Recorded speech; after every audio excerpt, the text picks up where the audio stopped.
Hey there. Welcome to our little special supplementary non-kitchen edition of Kitchen Chaos. So we're doing backyard chaos today.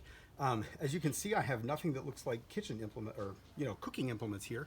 We're going to be breaking down one of the tuna that I had gotten in my little impulse buy of tuna off of a boat.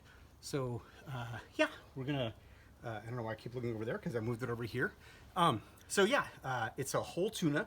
It's the type is albacore, which is the kind that we have off of our Washington coast. And it was caught out there. It's fairly recent. The boat's the St. Jude. They brought it back. They're 13 pounds or so a piece, and great meat. It looks amazing. We did one as a practice run because I actually never cut tuna before, even having filleted a whole bunch of other stuff.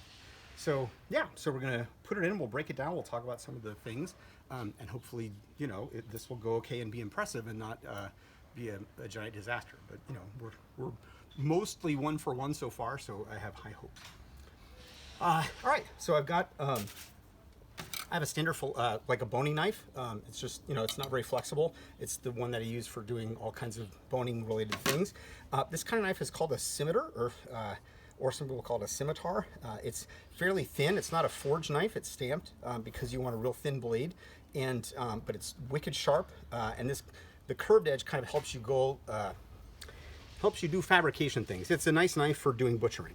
So yeah, and it's got it's about a 9-inch blade or so. So it's long enough that you don't have to make a whole bunch of little shortcuts. So yeah, so let's go ahead and get started. Like I said, these guys were frozen solid. So the first thing that I did is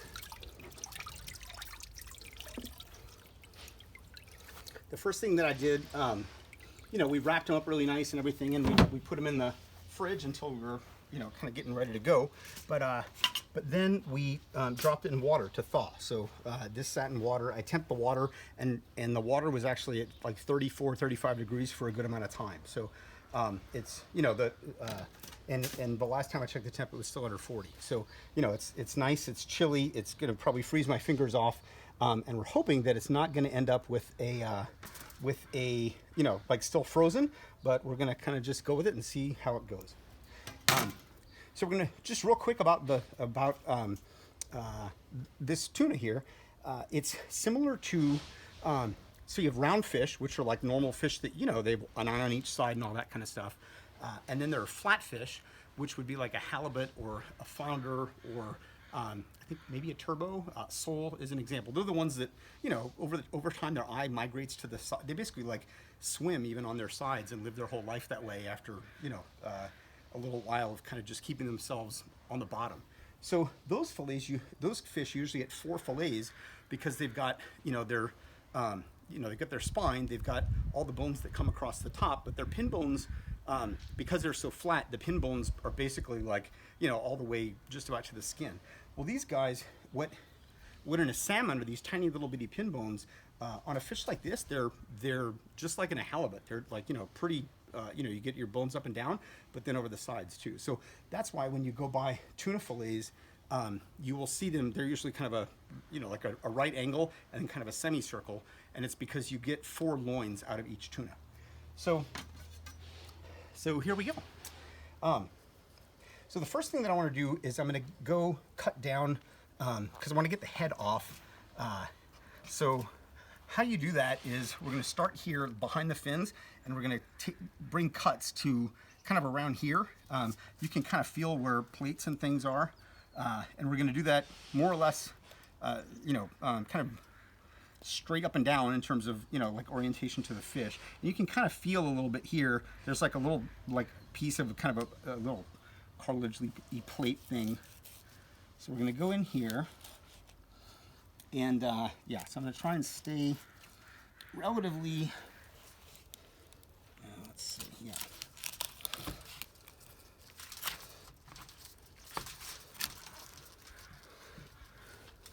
Yeah, so I've now crossed, you can see my knife, it's crossed a little bit beyond that point, which will just make it, kind of nice and easy when it's time to get it out. We're going to kind of do the same over here. Pull this back.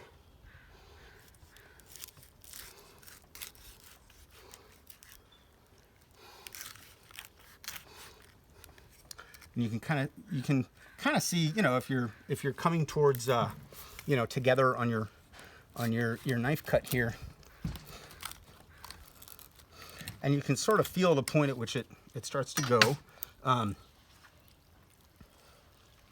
So, all right, so we've got the head off. I'm going to set the head, actually we'll talk just real quick about that. Set the rest of the fish aside just for a second here. So there are on many fish, so this is what's often called actually this here, yeah. So this is like collar kind of stuff. This is nice. It often has, it's not a ton like in things like halibut, but it is a nice, you know, little source of some extra meat. It's not enough that you're going to take a big chunk out and do something just with that, but it's definitely, you know, it's good to not waste it, you know, because it'll be some nice trim. You know, you can pull that off, and then as long as you get this stuff, we'll see two kinds of dark things today. This is like, you know, gut stuff or whatever. So you just, you know, you kind of get that off pretty easily.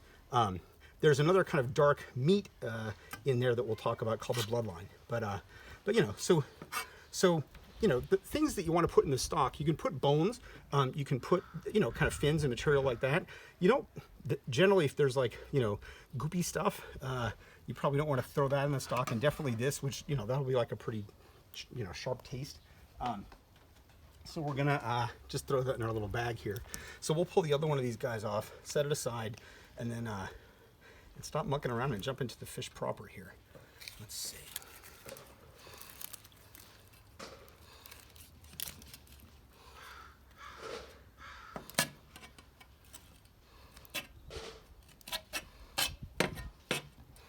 All righty.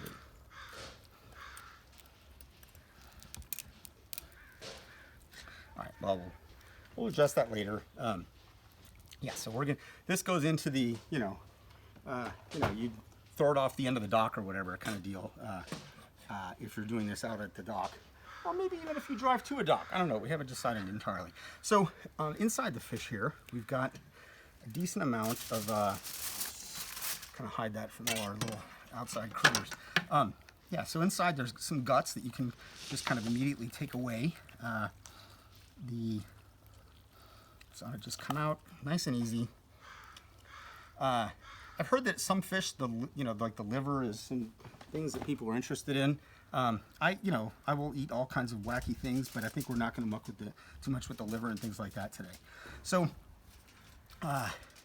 yeah, so here we are. And the next thing I'm going to do, if you can kind of see up inside, there's what's the belly. So like you know, there's kind of meat under this. See this like part here? Up under there is meat. So this part of the meat is all belly meat.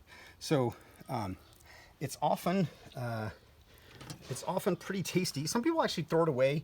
Others say, oh, it's great for baiting crab traps. I think it's also bait to it's great to smoke and, you know, and eat, or to do whatever. You know, some people like that, you know, kind of best even of all the fish. So the way that it makes it a little easy to cut is you kind of just get your knife up in here, and it sort of shows you, you know, sort of where it is to cut. And then you kind of go along here, and you just want to like cut it and, you know, kind of go along with your cut so that you're not, you know, you're basically kind of coming in a little line here right to the back. Oh, right, the other thing that we ought to do is go back in time right before I did that cut. I think, so this is something that people debate, like if you're going to preserve this, right, by freezing it or something, should you take the skin off or not? So we see a lot kind of both ways of that. I think what we're going to do, well, yeah, well, you know what, we'll go ahead and just take the belly off first, because then it'll be a little bit easier to do the thing that we'll do next. So we'll start here. Again, we're gonna, we're kind of wanting to make it so that we've got this nice flat thing, because this ends up being, you know, kind of our loin here. So we're gonna cut just like this. And then we'll have to go through a little tiny bit of bone here.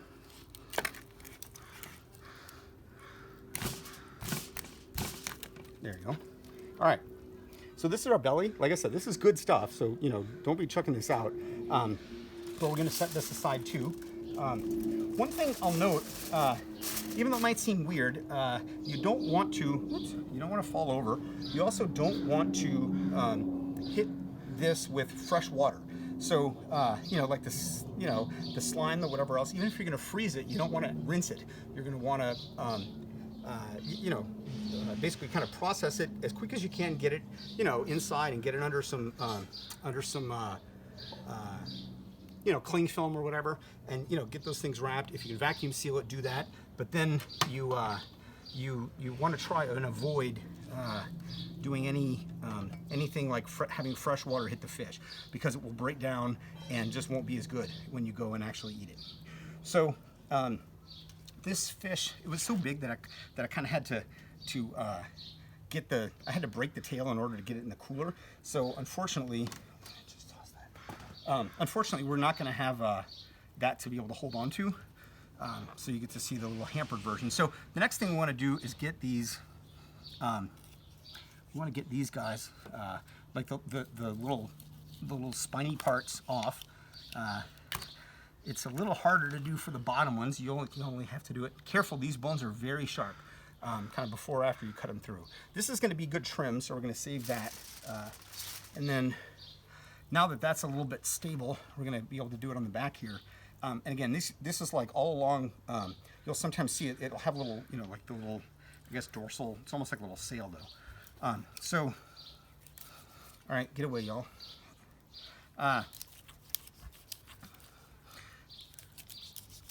Okay.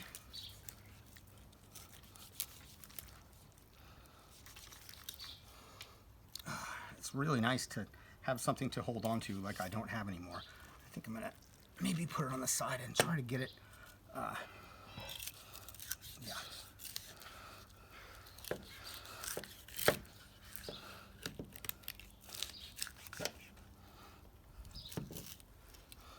That's not too bad, look at that. All right, so here you go. Again, we got some nice trim here. We'll set this to the side. For the trim, that can go into like cioppino or you know, anything else. All right, so we've got this. So you can kind of see there's like this exposed little ridge here. That's where one of those sets of bones are going to be. But now we're mostly going to focus on kind of the sides here. So the first thing that we'll do, and this is another one that you see some debate about, but there's enough, you know, I don't know. There's kind of enough data points that I found that's, you know, that says no, you really should take the skin off, or it's okay to do that, or, you know, I prefer to do that. That we're gonna just go ahead and skin them. The way the skin works with these guys is there's like a good bit of fat around here, and so it makes it easy to kind of just start peeling it. So it peels really nicely here, and we'll do that, and we're gonna go over here, kind of do the same thing. And if anyone is like, oh my God, look at all the scales, look, it's fine. Still don't wash the fish. There's plenty of time to wipe, you know, scales and things like that off once you know, once you're ready to start cooking. So, you know, that's like, if you're gonna freeze it, or even, you know, if it's gonna sit for a little bit before you use it, I would suggest do not use fresh water. There are a lot of times when you see the little tables, you know, at the dock or some kind of thing, of saltwater fish, it's pumping salt water, like, you know, to actually use to kind of clean things off. So, yeah, so we'll go ahead and start. So you can kind of see, here's this lateral line here, that, I wonder if it would help to kind of get that in the shade. I don't know if the contrast is making it hard. Anyway, all right, well, now I'll pull it back because no sense in making it more difficult for me. Yeah, so you can kind of see, so top and bottom, the meat's going to be pretty clean, but on the sides are where this meat that's called the bloodline. So you can, I don't know, I tend to be kind of miserly, and, you know, I never want to waste any part of anything. You know, if I got a fish, I want the whole, you know, I want to clean it to within, you know, scrape those bones with like within a millimeter of whatever. But with this fish, you're going to be doing some trimming anyway, so it's okay, you know, to kind of give it a little bit of some latitude on each side. So here, see, here's my miserliness. I cut this ended up getting cut a little close, so now I've got this bone here that's kind of in my way. So yeah, so assuming that your fish has, and I'd really recommend that you make sure that it's thawed all the way, because it's just so much easier on everything. So here, I'm gonna, if you can kind of see in here, I'm gonna just run my fingers along. And now, again, keep in mind, it's like along the lateral line, there's some bones that are pretty sharp. So if any are sticking out anywhere, you want to be careful. But I'm gonna go with my fingers, and I can almost just about free this up with my fingers. And then I can also just about feel the fact that it is a little frozen, although not as much as the one yesterday. But look, see, I can just like, I can basically just like use my fingers, you know, running it back and forth and along. You want to be careful just in case any of these bones, you know, end up broken or sticking out or something. But it just, you know, it comes off just so nice. So we'll do that. We'll cut along here, and now you've got a nice, not too butchered up piece of loin here. So we'll talk real quick about this. So this is the meat that is what they call bloodline. So the bloodline, it's pretty strongly flavored. You know, again, this is not bad. It's completely safe. You can completely eat it even. But you know, if you have a pet, they'd probably enjoy this. If you know, we're gonna do whatever. You know, if you've got any kind of, you know, bait that you can use it for or something else, you know, it's better to use that than probably to try to get people to eat it who would otherwise, you know, they might be like, oh, now I hate tuna because, you know, you're whatever. So I cut it just to sort of show you, like, you know, you can kind of go along and trim a little bit off. And even like along in the back here, this is kind of, you know, you can kind of go in and get it as kind of a flat kind of thing. Let's see. Yeah, so, you know, if you sort of just do it a little bit at a time, you can kind of see where it starts and ends, and that way you don't end up, you know, if you're like me and you hate to waste, you know, fish or whatever, you'd end up not cutting out too much of the good with the bad there. And then, yeah, so that's not too much. And then at the end, like in here, it kind of goes in a little bit, so you can almost kind of come in with a little bit of a V cut here, and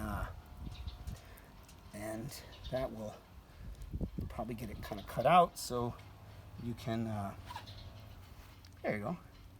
Yeah, that's pretty nice. See? So, yeah, so this is, you know, kind of a nice loin. You know, we trim a little bit of that off. So we're going to put this here, set this down, get my little foil here, and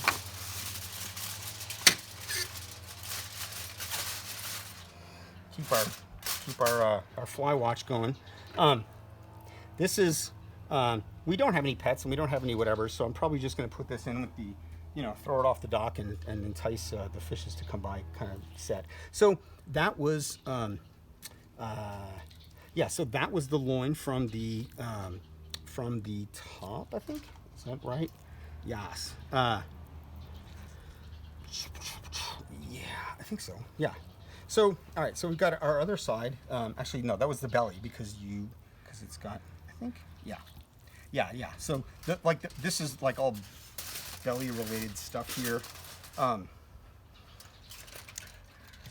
could like come and just use your hand to put the foil on top, or the box to put on top of the foil thing, and that way it doesn't keep blowing all around. Thank you. Okay. All right, so now we're gonna go and get the meat off the top. Again, being careful with the bones here. So we're gonna go in here and do the same thing. We're gonna kind of come along.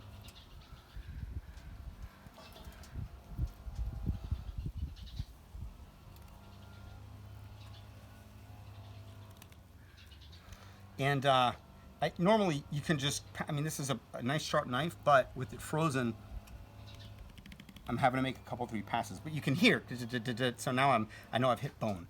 So the same thing here. I'm going to try and go and I can kind of free this up. Oh, actually, this one's a lot easier to do.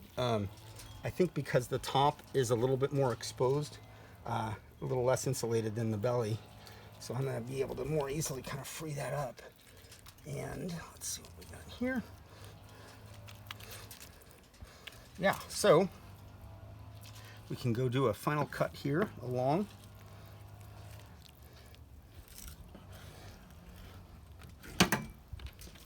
And yeah, we've got another kind of nice loin piece.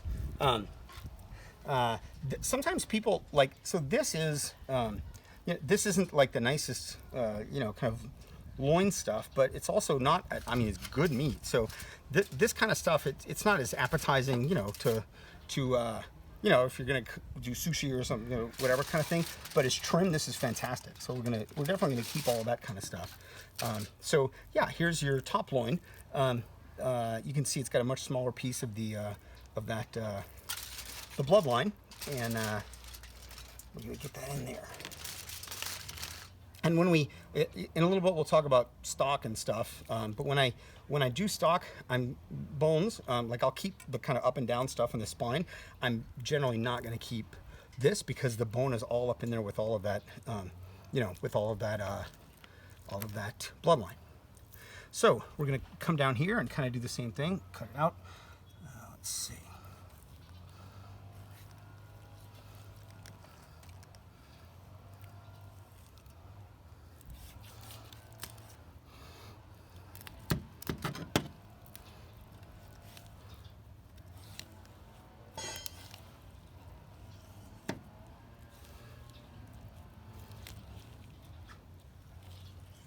So if you find that it's frozen and it's sticking a little bit, so one thing you can do is you can kind of like take the very sort of tip of your knife and scrape along a little bit, give it kind of a nudge.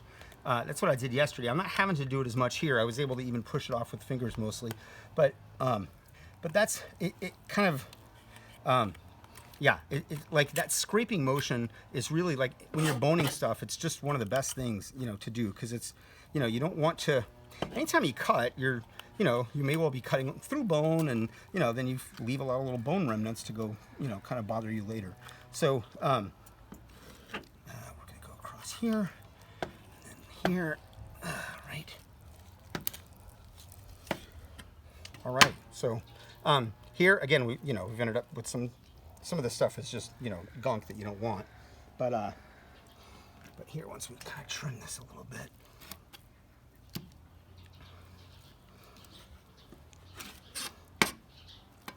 So yeah, you'll end up with this stuff. There's like a little bony section here that is, this is like, again, it's like good to, you want to take this off. You can put this in your trim pile because it's nice for, if you do cioppino, that'll just come right off, in the simmer, or or you could even toss it in with the soup bones or something else. Right. Go here. All right then, so yeah, here's another one of our loins. It's, I mean, whatever. This second tuna ever, that's, you got a little bit of that. That's, because it's my second tuna ever, but whatever, we'll kind of just go with it. And then we'll go get the last piece off of this loin here.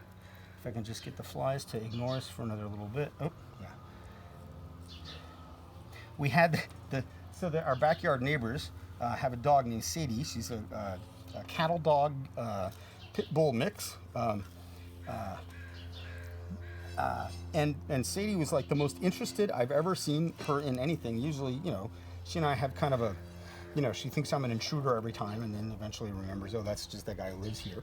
So Sadie comes visit a lot, usually pretty noisily, but she was so silent for so long, just looking intently, like, what is he doing?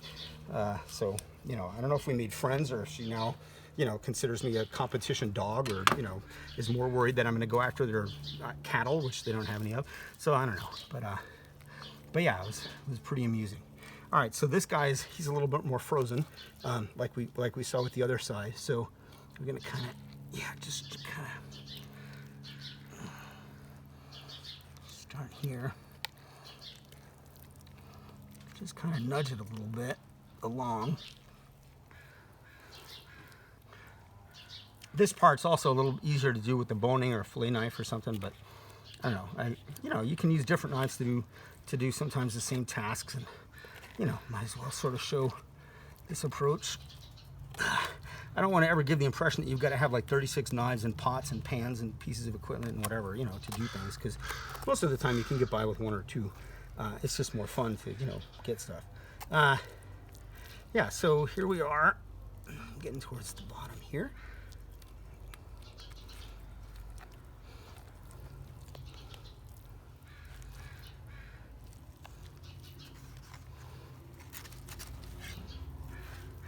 Alrighty, so here's this.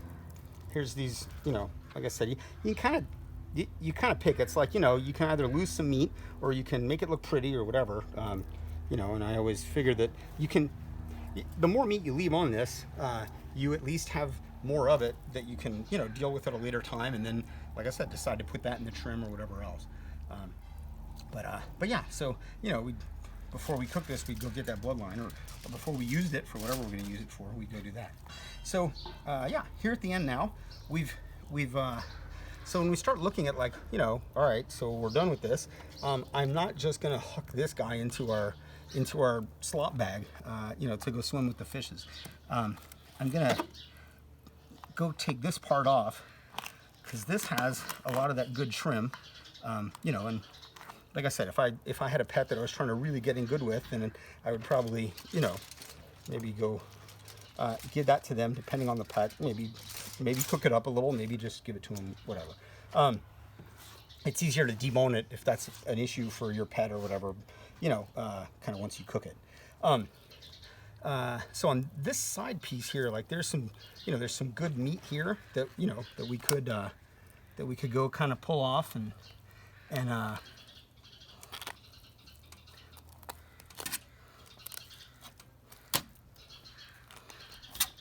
absent the bloodline, this is, again, like great trim for, you know, for like a Pinot or a stock or something. You'll see sections of it, there's so much bloodline that it's almost not worth it. You know, but it's whatever. It's easy to kind of evaluate that later. But really, at the end, like this, this whole set of stuff really kind of comes off, and you'll get to where. You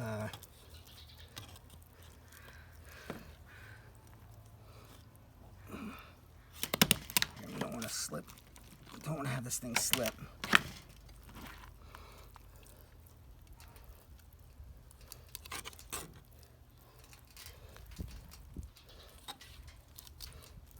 So, you know, like the bones that are all tangled up and, you know, with the bloodline and everything else, I'm just, you know, I'm not going to put that in the stock, because, you know, there'll be off flavors and things. Oops. So, you know, but once I've got that off, you just kind of ditch those bones there.